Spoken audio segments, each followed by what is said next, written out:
Jaradhamadava Jaya Kanja Bihari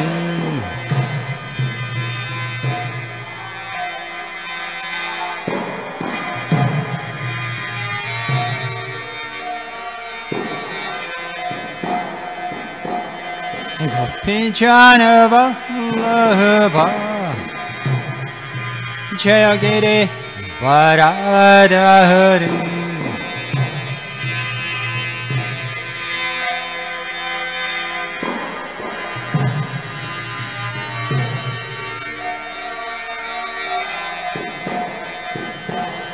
Gopi Jana Vallabha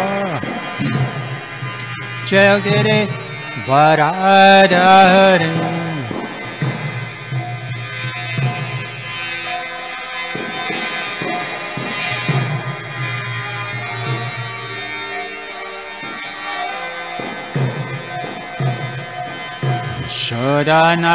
Shodanandana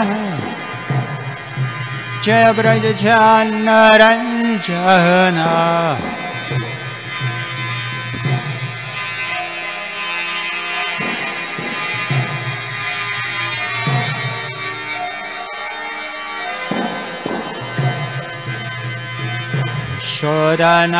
Shodanandana Jaya Braja Jana Ranjana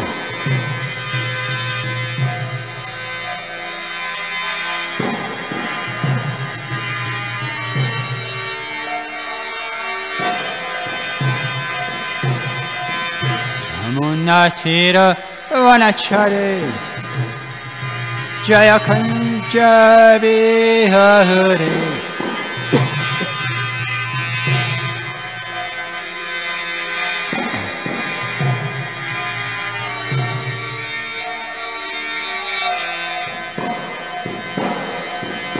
Yamunatira Vanachare Jaya Kanja Bihari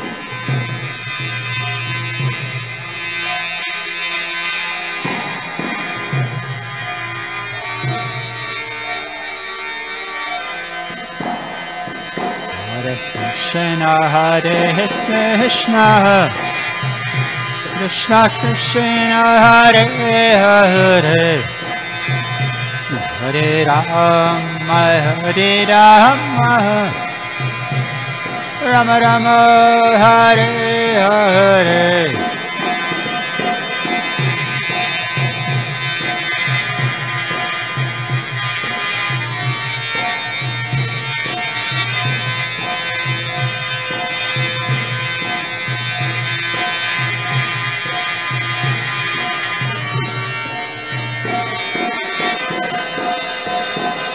Hare Krishna, Hare Krishna, Krishna Krishna, Hare Hare, Hare Rama, Hare Rama,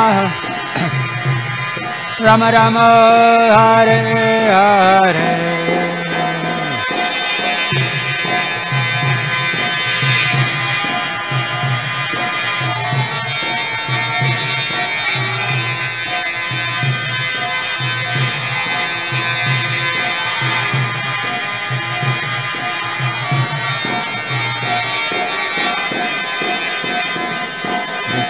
Krishna, Hare Krishna, Krishna Krishna, Hare Hare, Hare Rama, Hare Rama,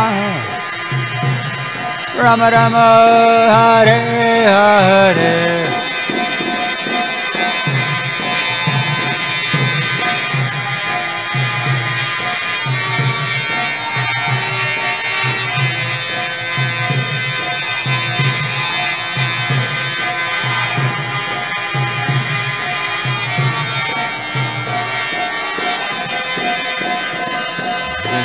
Krishna, Hare Krishna, Krishna Krishna, Hare Hare, Hare Rama, Hare Rama, Rama Rama Hare Hare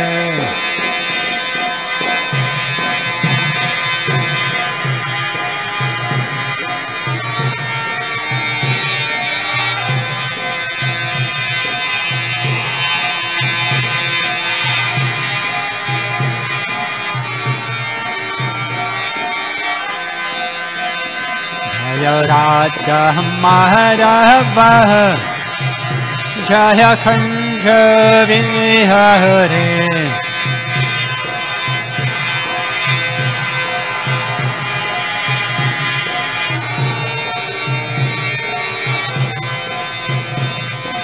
Gopi Jana Vallabha Jaya Giri Varadhare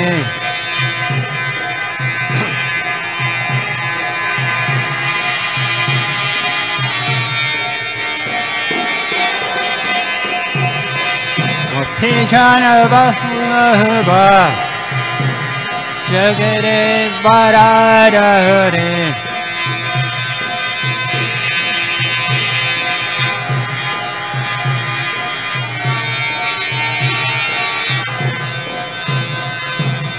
Yashoda Nandana Jabraja Jana Ranjana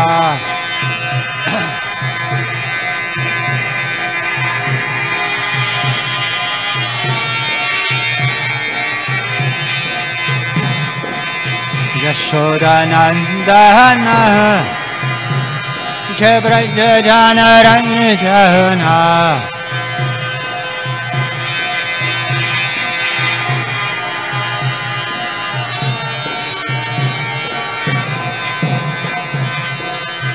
Jamuna Tirapanachare Jakunja Vihare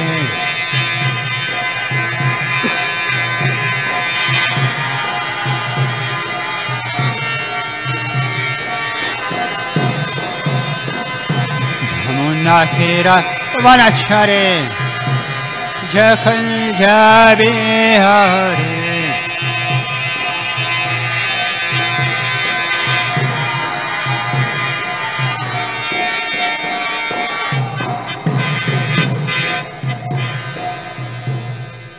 Jaya Radha Madhava Jaya Kunja Vihare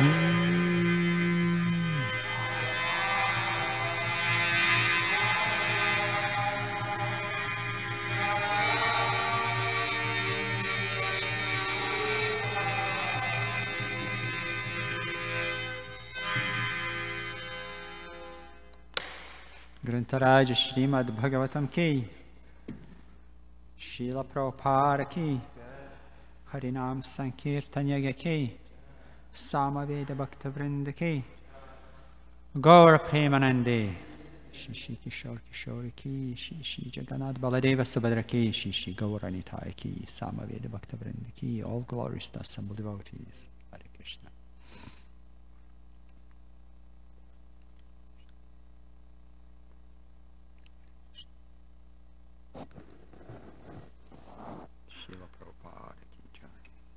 Yes, thank you.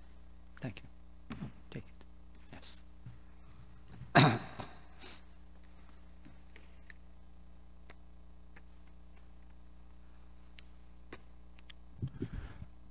Om Namo Bhagavate Vasudevaya. Om Namo Bhagavate Vasudevaya. Om Namo Bhagavate Vasudevaya.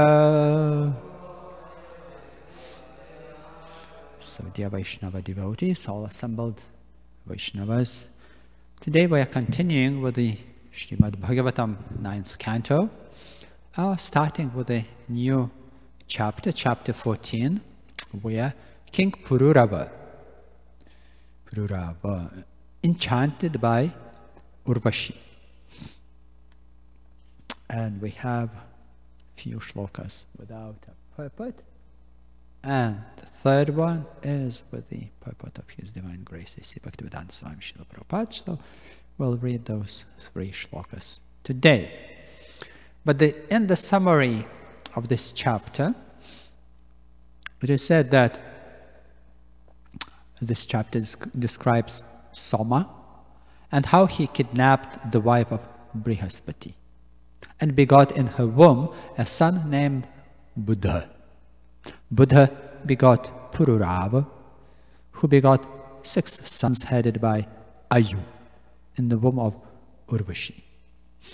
So Lord Brahma was born from the lotus that sprouted from the navel of Garbhodakashayi Vishnu.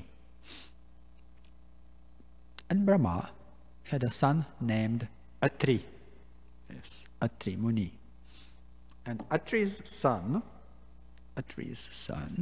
was Soma, the king of all drugs and stars. I think I need to pray and worship Soma. I need some drug to cure myself from the cold. I'm sorry, meantime I use the tissue. Sorry. So Soma is the king of all drugs, which I beg his mercy upon me to cure me. Soma became the conqueror of the entire universe, and being inflated with pride, he kidnapped Tara, who was the wife of Brihaspati, the spiritual master of the demigods.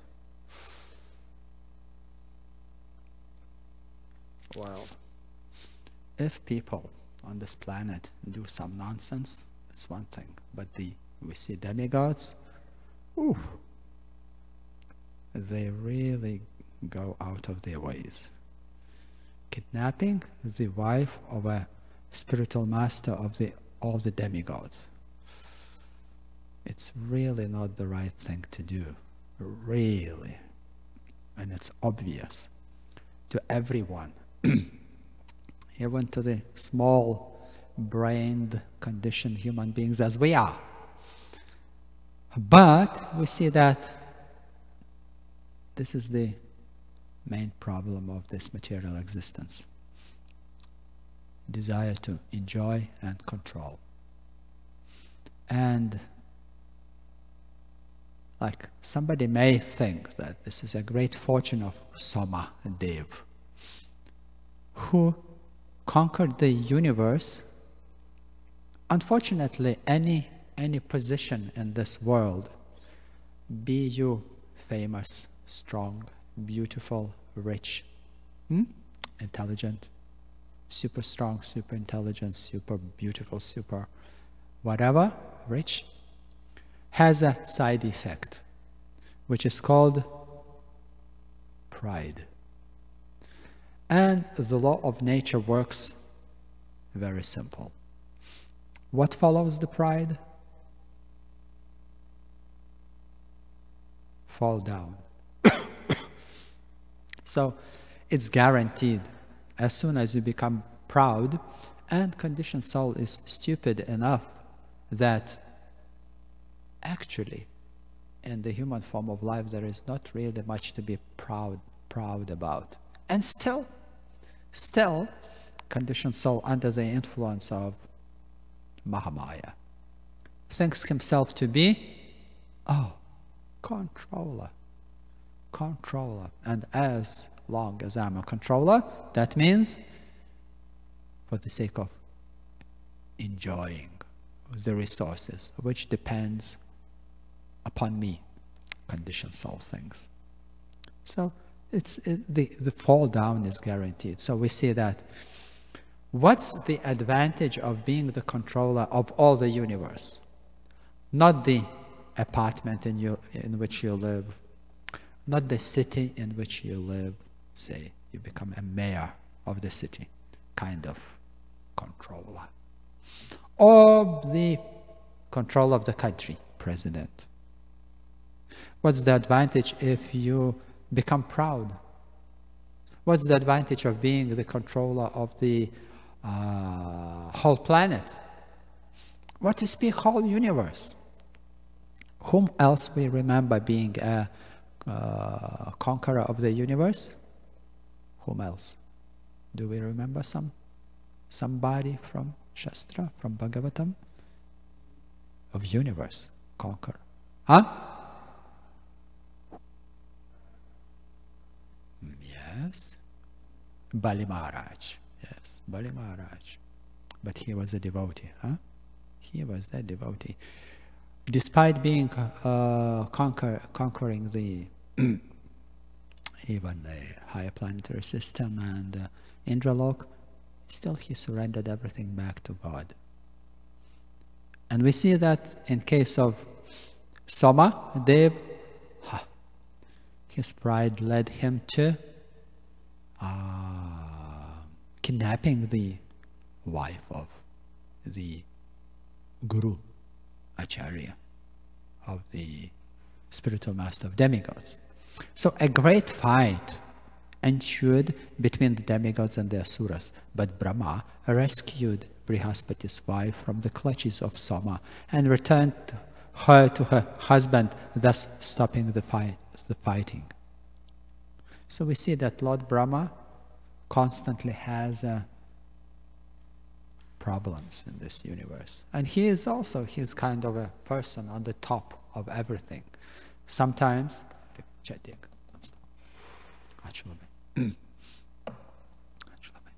so although he is on the top of everything in this universe, even if somebody conquers the universe, still Brahma is on the top. And so many things he has to tolerate and to deal with. So whenever some nonsense happens in his universe, he has to deal with it. And we know that just before the appearance of Lord Krishna, Bhumi Devi, the demigoddess of our planet, she approached Lord Brahma, suffering badly from the onslaught of different activities of the living entities acting as the so-called Kshatriyas.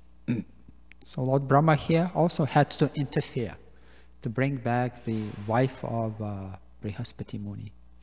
So in the womb of Tara, Soma begot a son named Buddha, who later begot in the womb of Ila a son named Aila, or Pururava. Urvasi was captivated by Pururava's beauty, and therefore she lived with him for some time. But when she left his company, he became almost like a madman. While traveling all over the world, he met Urvasi again at Kurukshetra, but she agreed to join with him for only one night in a year. So we see that how the material energy, how Mahamaya acts. If you become attached to something too much in this material world, which has attachment of material nature, not spiritual attachment, not devotional service, but attachment to enjoyment and to control. And in the mundane relationship between man and woman, that's prevailing. Yeah? To have my husband, my wife, for the sake of enjoying the company and controlling the person, some ways. So that brings, sooner or later, that brings terrible suffering. And we see that Pururava, when he lost Urvasi, became like a madman. So when a toy or your object of the enjoyment is being taken away by the higher forces of the nature, then a person may lose his mind totally, being so much attached and identifying himself with the object of the senses. But it's not the case when you are devotionally inclined and your attachment is on the basis of transcendental devotional service, attachment to the spiritual master, attachment to the service to the Vaishnava association, and like that. So 1 year later, Pururava saw Urvasi at Kurukshetra and was glad to be with her for one night. But when he thought of her leaving him again, he was overwhelmed by grief. Urvasi, so the grief is the drug or medicine for what? Against what? Grief. It's a medicine for attachment. Yes? It's when you are forced to renounce, and grief comes naturally. But it's a curing drug. But what can you do? Urvasi then advised Pururava to worship the Gandharvas. Being satisfied with Pururava, the Gandharvas gave him a woman known as Agnisthali. Pururava mistook Agnisthali for Urvasi, but while he was wandering in the forest, his misunderstanding was cleared, and he immediately gave up her company. After returning home and meditating upon Urvasi all night, he wanted to perform a Vedic ritualistic ceremony to satisfy his desire. So thereafter, he went to the same place where he had left Agnisthali, and there he saw that from the womb of a Shami tree had come an Ashwatha tree. Pururava made 2 sticks from this tree and thus produced the fire. By such a fire, one can satisfy all lust desires. Don't ask me how. You know, in the Shastra, so many amazing things you may find. Because, you know, you can compare the desire, strong desire, as a fire burning in your heart. Yeah? But we see that in the Shikshashtaka of Lord Caitanya Mahaprabhu, that devotional service is like a soothing moon,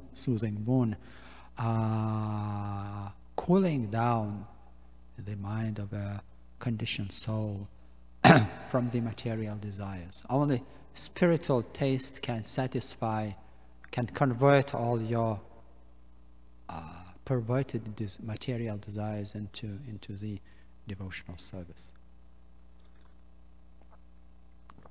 Otherwise, there is no object throughout the 3 worlds which would satisfy the demands of your contaminated mind. It's like a fire. There is no wood or no fuel in the universe which would satisfy the fire fully. Never. Doesn't matter how much you feed the fuel to the fire. What would be the reaction of the fire? More. Yeah? More. Anyor. You remember Anyor? So that's the nature of fire. More. There will be never enough fuel for the fire to be happy. Oh, enough. I've got enough food, fuel. No. More and more and more. So that's the nature of the mind. More and more and more. There is no end. So that's why, and Krishna advises Arjuna in Bhagavad Gita that don't go that path. There will be no end. Pleasing and satisfying and serving and slaving to the mind will lead to self-destruction. So that's why he says the mind is friend and enemy. And if you serve the demands and whims of the mind, that's it. Your life is finished. So, the fire was considered the son of Pururava. In Satya Yuga, there was only one social division called Hamsa. There were no divisions of Varna, like Brahmana, Kshatriya, Vaishya, and Shudra. Very interesting. All living entities were really conscious and spiritually enlightened. So the Veda was the Omkara, and the various demigods were not worshipped, for only the Supreme Personality of Godhead was the worshipable deity. When will that time come again? So, let's read the 3rd shloka, which we have on the board, and then we'll go through the translation. Sorry.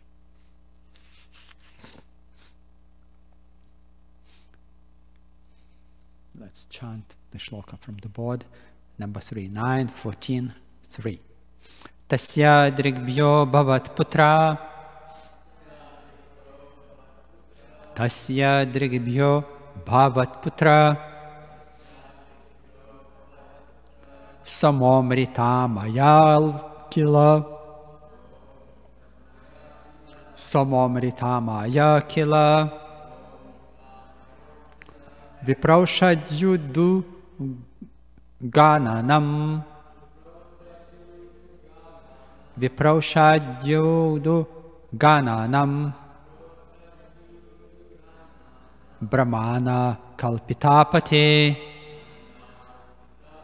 Brahmana kalpitapate. Please.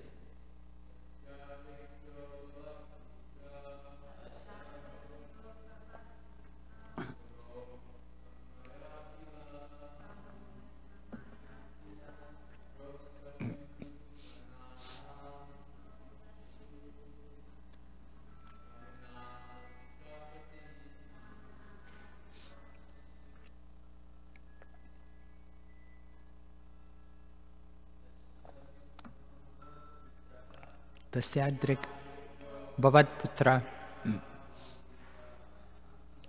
samomrita maya kila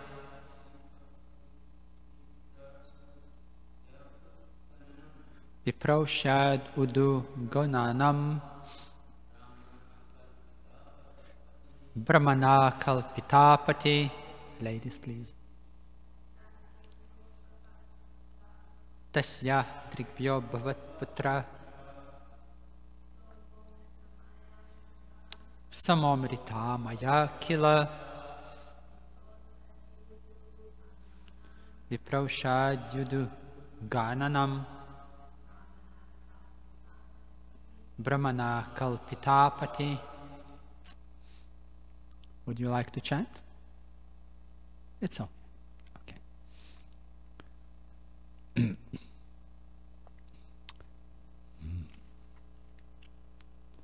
Okay, so I'll go through previous two shlokas and then we'll go through the third one. Shri Shukavacha atata shruyatam rajan vamsha samasya pavanaha yasmin ailaddayo bhupak kirtyante punya kirtayaha. Srila Shukadeva Goswami said to Maharaj Parikshit, O king, Thus far you have heard the description of the dynasty of the sun god. Now hear the most glorious and purifying description of the dynasty of moon god. So this description mentions kings like Aila, Pururava, of whom it is glorious to hear. Sahasra shira sapumso nabhi hrada saroruhat Jatasya sit suto dhatur atripitri samo gunaihi. Lord Vishnu, Garbhadakashai Vishnu, is also known as Sahasra Shirsha Purusha. From the lake of his navel sprang a lotus, on which Lord Brahma was generated. Atri, the son of Lord Brahma, was qualified as his father. Tasya drigbhyo bhavat putra samomrita maya kila vipraushadhyudu gananam brahmana kalpitapati. Word by word. Okay? Tasya, of him, Atri, the son of Brahma. Drigbhyaha, from the tears of jubilation from the eyes. Abhavat, was born. Putraha, a son. Somaha, the moon god. Amritamayaha, full of soothing rays. Kila, indeed. Vipra, of the Brahmanas. Oshadhi, of the drugs. Udu Gananam, and of the luminaries. Brahmana, by Lord Brahma. Kalpitaha, was appointed or designated. Patihi, the Supreme Director. Translation and purport of His Divine Grace, A.C. Bhaktivedanta Swami Srila Prabhupada Ki. From Atri's tears of jubilation was born a son named Soma, the moon, who was full of soothing rays. Lord Brahma appointed him the director of the Brahmanas, drugs, and luminaries. Srila Prabhupada's purport. According to the Vedic description, Soma, the moon god, was born from the mind of the Supreme Personality of Godhead, Chandrama Manaso Jatah. But here we find that Soma was born from the tears of the eyes of Atri. This appears contradictory to the Vedic information, but actually it is not. For his birth of the moon is understood to have taken place in another millennium. When tears appear in the eyes because of the jubilation, the tears are soothing. Srila Vishwanath Chakravarti Thakur says, Drigbhya ananda shrubhya ata evamrita maya. Here the word Drigbhya means from the tears of jubilation. Therefore, the moon god is called Amritamaya, full of soothing rays. In the fourth canto of Srimad Bhagavatam 4.1.15, we find the following verse. Atre pati anasuya trin jigye suyashasaha sutan datam durvasa sam somam atmisha brahma sambhavam. This verse describes that Anasuya, the wife of Atri Rishi, bore 3 sons, Soma, Durvasa, and Dattatreya. It is said that at the time of conception, Anasuya was impregnated by the tears of Atri. Amagyanti Miranda Asya Gyananjana Shalakaya Chaksharan Militam Yina Tasmai Shri Gurave Namaha Sri Caitanya Manovishnam Stapitamena Bhutale Svayam Rupa Kadamahyam Dadati Svapadantikam Vanchakalpaturubhyashya Kripa Sindhubhyava Chapatitanam Pavanevi Vaishnavivyo Namaha Sri Krishna Chaitanya Prabhu Nityananda Sri Advaita Gadadhara Shiva Sri Gaura Bhakta Vrinda Hare Krishna, Krishna Krishna, Hare Hare Hare Ram, Ram Ram, Hare Hare. So today we are starting a new chapter 14 from the 9th canto of Bhagavatam and continue with the stories told by Shukadeva Goswami, Srila Shukadeva Goswami to Maharaj Parikshit, describing different very important dynasties in the universe. And here we see that after giving elaborate description of the sun god dynasty, Shukadeva Goswami shifts to the description of moon god. And interesting enough to find out that, although from the description of the chapter we find out that Somadev acted in a kind of, from the mundane point of view, strangely. Kidnapping the wife of the spiritual master and begetting the child. But we see that ultimately, otherwise, what's the purpose of putting into the pages of Bhagavatam such contradictory stories which would, from the mundane point of view, look very strange that, such a demigod, exalted personality, does such a strange thing. But we see that ultimately it serves the purpose. It serves the purpose because different great personalities or initial personalities of this universe takes birth. We know that Lord Shiva took birth from the anger of Lord Brahma, and although Lord Brahma is a Jiva Tattva, Lord Shiva is a Shiva Tattva, is a more, you could say, more exalted position. And here we also see that because in the beginning of the creation, in the Satya Yuga, or Krita Yuga, when everyone was a Hamsa. From the spiritual point of view, Hamsa realized souls who were actually forced to act in a particular ways which may look unacceptable, say in the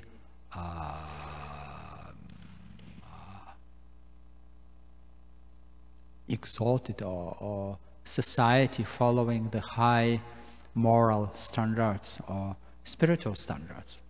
But we see that actually it ultimately serves the purpose. Serves the purpose because despite strange circumstances or kind of unacceptable circumstances, the different personalities appear which ultimately are the part of some kind of a pastime serving the spiritual goal. And we see that Somadev, which is really important demigod in the universe, and Somaras, we know Somaras, the nectar of immortality.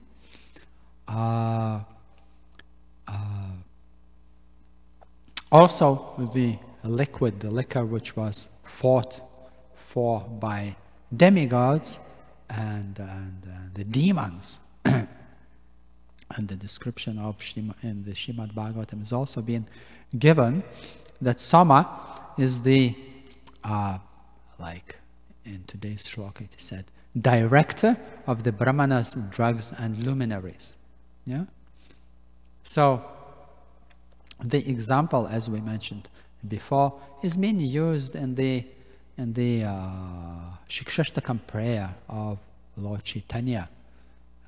The example of the moon. If sun purifies anything in this world, and it's mentioned by Srila Prabhupada in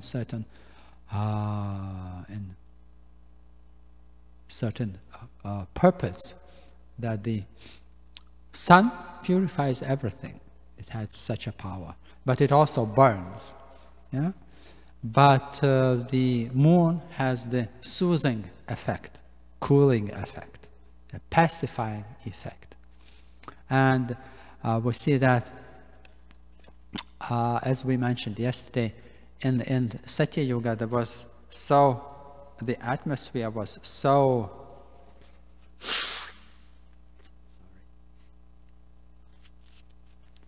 the atmosphere in the Satya Yuga was so enriched, yeah, that living entities could take birth in different ways. Although when Lord Brahma created Manu, yeah, gave birth to Manu, and his wife Shatarupa, yeah, he gave them the qualification to give birth through sexual intercourse. Otherwise, before we can see that even in this situation, that Soma was born from the tears of Atri. Yeah, and Srila Prabhupada elaborates in his purport saying that actually the Anasuya was impregnated by the tears of Atri Muni. So the living entities still could take birth in a very, very extraordinary circumstances and conditions, as we read in the dynasty of the sun god, by churning the dead body.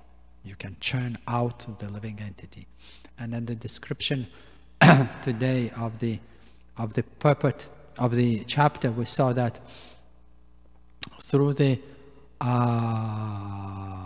fricting sticks of some particular tree, that fire can satisfy the lust desires of a person, like burning or giving pleasure to the lust desires. Satisfaction gives the satisfaction. So it depends on the nature of a living entity, what pleases your senses. Like we can see from the 8,400,000 types of living entities, every one of them has their own concept of pleasure, have their own concept of control. And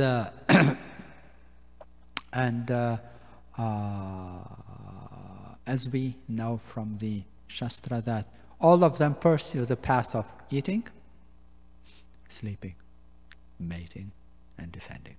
So 4 types of material activities pleases the senses and the mind. Yeah, eating. Yeah, so means coming in contact with the touch and smell, consuming the object, considering it as a food. Sleeping. Yeah, entering kind of a semi-conscious state of mind, or giving relief. Active interference or interaction with the objects, and then giving relief, going into the semi-conscious state of mind, sleeping. Yeah, mating, reproduction, which is also part of a conditioned state of the living entity. They need the urge to reproduct, yeah, to expand your body into another bodies. And defending, yeah, safety, to feel safe or have an illusion of feeling safe in this material existence. Defending, yeah, having a house or different ways of concepts of defending oneself. So that we see that although 8,400,000 different types of living entities kind of have their own tastes for happiness and satisfaction, but in principle all of them are bound by eating, sleeping, mating, and defending. So that means that if in case of a lower forms of living entities, it's okay. But in terms of human being, it's a shame if a living entity, if a human being doesn't come to the stage of self-realization, yeah, clarifying his real spiritual identity, yeah, then it's a shame. Then this lifetime is considered lost. Otherwise, in lower forms of life, when the living entity is evolutionizing towards the human form of life, what he can do, he doesn't have a freedom and consciousness to realize his own spiritual identity. But in the form of a human being, it's a duty, and it's a primal duty. It's not an option. Oh, well, religion, spirituality, self-realization, it's okay, maybe some other day in the future. No, it's an urgent duty. First, primal and urgent duty. So therefore, we see that such a exalted personality, such a renounced and dedicated personalities which are sent by Supreme Personality of Godhead to this material world to preach, yeah, for the benefit of conditioned living entities. Because when you fell into the well of material existence, there is no way that you by your own endeavor would get out of that. No, only by the mercy of liberated persons of Acharya who catches you, grabs you, and pulls out, enlightening you with the purpose of life. And this is a great fortune, unimaginable fortune, that we came in contact with the books of His Divine Grace A.C. Bhaktivedanta Swami Srila Prabhupada. Like yesterday we had a program and Mahabudhi Prabhu was telling different stories about Srila Prabhupada. We admire the fortune of those amazing personalities, disciples of Srila Prabhupada, who had the fortune to see Srila Prabhupada. But we see that the biggest wonder in this world, that a younger generation, a next generation, second, third generation of ISKCON devotees never met Srila Prabhupada, but they are meeting him and associating with him daily by reading his books, reading his ecstasy expressed in his purports. Yes. And I heard some disciples of Prabhupada telling that, during the presence of Srila Prabhupada, we couldn't understand his full glory and grandeur. But now, after so many years, faithfully serving the mission and studying deeply the books of Srila Prabhupada, we can get in contact with him. We can understand him better and better. Because when you are in the presence of the person, there can be a tendency taking it for granted. Yeah? But in the perspective of the time, we can appreciate more and more and more. And it's very inspiring to see that this movie, Hare Krishna, about Hare Krishna movement, is being promoted through the cinemas, not only in the USA, Canada, but I know in Russia, Israel, and some other places. In Lithuania, we're also starting working on promoting that movie in the cinemas and the movie theaters. So it's our duty. It's the duty of a disciple. It's the duty of a person, Vaishnava, whose mission of life is promote the science and arts, spiritual sciences and spiritual arts, for the benefit of the conditioned souls in this world. Otherwise, we can see that so many, even in the world of demigods, really strange events takes place. So we see that Soma, even conquering the universe, becomes proud. So in this world, the conditioned soul may have some homeless person, bum on the street. If he gets $10 into his hand, he considers himself a rich person, living with no money at all. If somebody donates him or gives him a few dollars, he considers, oh, it's a great luck. I am a rich person. I am controller of those $10. I can buy. His mind thinks, oh, now I can choose to buy this or to buy that, to spend those dollars on this, on that. And immediately he thinks of being a controller. But then we see that the laws of material nature immediately does the correction. Immediately does the correction. Hare Krishna. That you fell down from your so-called material position into much more humble situation and position, and most probably more natural according to your level of consciousness. So therefore, only devotee, and we see Bali Maharaj, another amazing story and amazing example of surrender. even being the king, the Tsar, the king of the demons, he was, you know, he showed such a deep devotional attitude. Even his spiritual master Shukracharya telling him, don't do that, don't surrender, don't promise that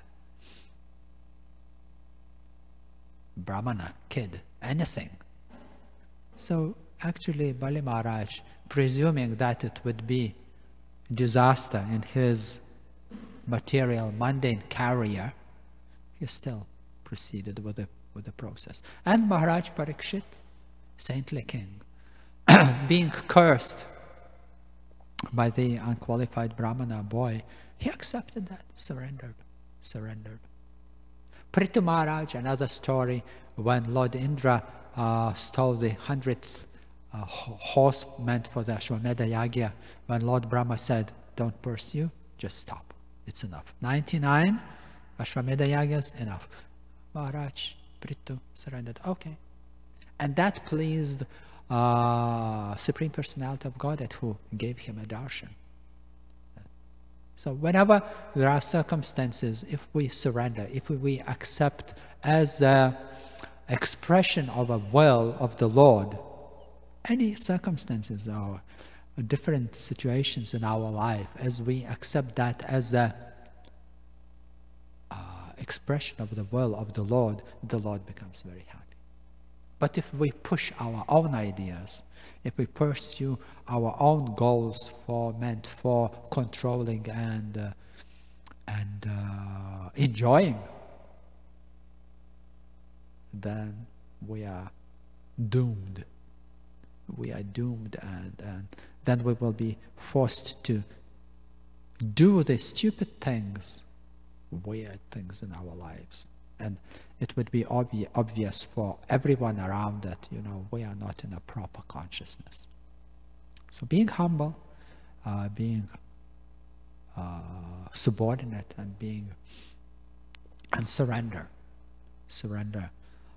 unto the will of spiritual master, taking part in this amazing Sankirtan movement, yes, congregational chanting of the holy name of the Lord, makes the life of a devotee perfect. Grantaraj Srimad Bhagavatam ki, Srila Prabhupada ki, Harinam Sankirtanya ki, Shri Damodar Vrata ki, Kartik Mas ki, Gaura Premanande. Thank you very much. Hare Krishna.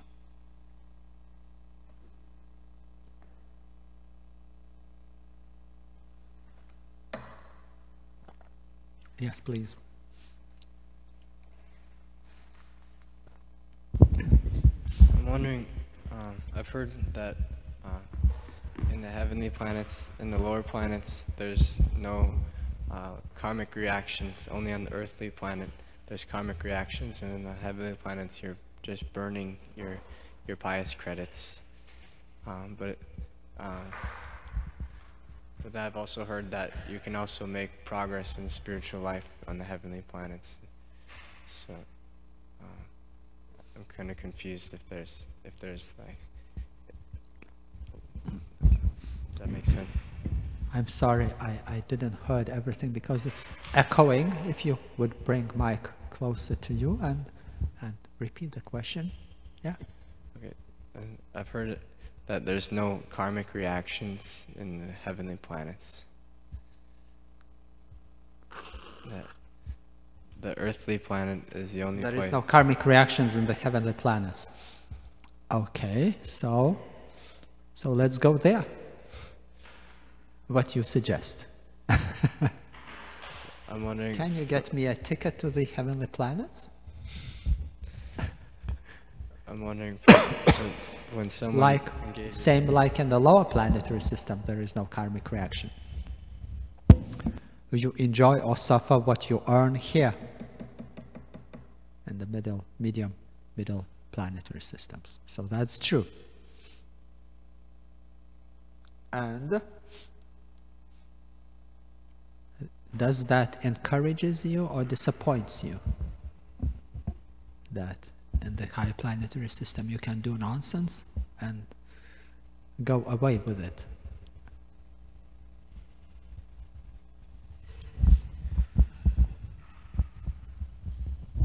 I'm wondering what would be if there's a reaction to like an act of like stealing Brihaspati's wife for Soma, or is there no reaction for that activity?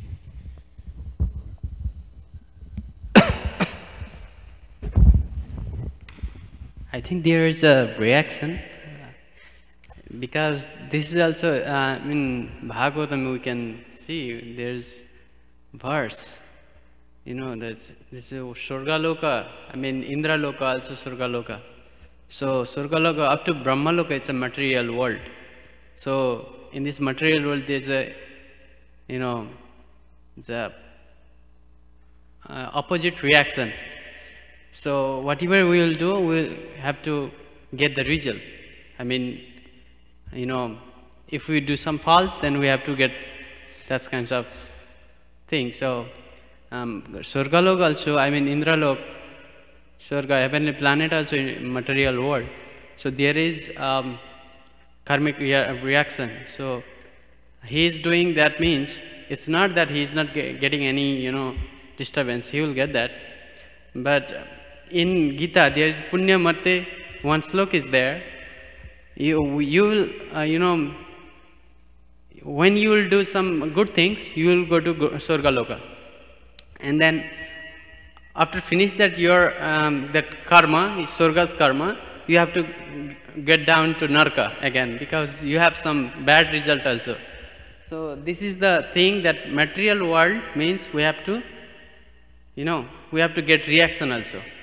So he is doing in Surgaloka, there's another lila with Narad Muni, Kuvera's son, Nala Kuvera, right? They were in the river. They were demigods. Yeah, demigods. So we can see so many examples. So in this material world, whatever we will do, we have to get, you know, opposite reaction. So I think, yeah, the reaction maybe comes in different way, but it comes like Lord Indra, even he had to take birth as a pig. Pig. Lord Indra. Wow, it's really humiliating situation. And even when Lord Brahma came, you know the story. When Lord Brahma came to call Indra back,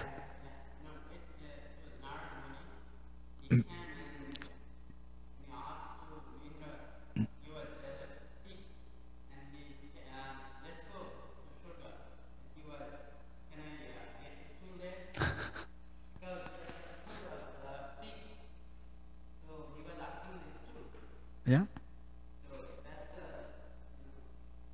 So when all the family of Indra was killed, all the piglets and wife was killed, then he was shocked. Then he woke up. My God, what is it? So, so you know, demigods get in trouble. And they maybe, like Lord Brahma was excused by Krishna when he stole the boys and calves. Lord Indra was excused when he what he did, tried to, you know, flood all the Vrindavan. So no, it's terrible. Just fight against the Lord. Wow. But usually it's a lesson. It's the same thing like the Brahmanas couldn't be punished by the Kshatriyas. Yes? Why? Why you have to punish the conscious person? And in Bhagavad Gita we see that Lord Krishna says, sometimes, you know, a person, a devotee may perform terrible action, but because he's on the right path, what's the use to punish him? By different circumstances, Srila Prabhupada says, on every road, on every path, there are holes or some stones you can hit it and, you know, fall down. But if you get up and continue, why to punish? You understand your mistake, you understand your accidental mistake or foolish mistake, or, you know, for different reasons mistake made. But if you continue with the path, why? The person is punishable when he denies his fault, saying, no, that's not me, it's not my fault. Okay, then you are punishable. But if you agree to, you know, and continue with the process of self-realization, then you get second chance. Is it okay?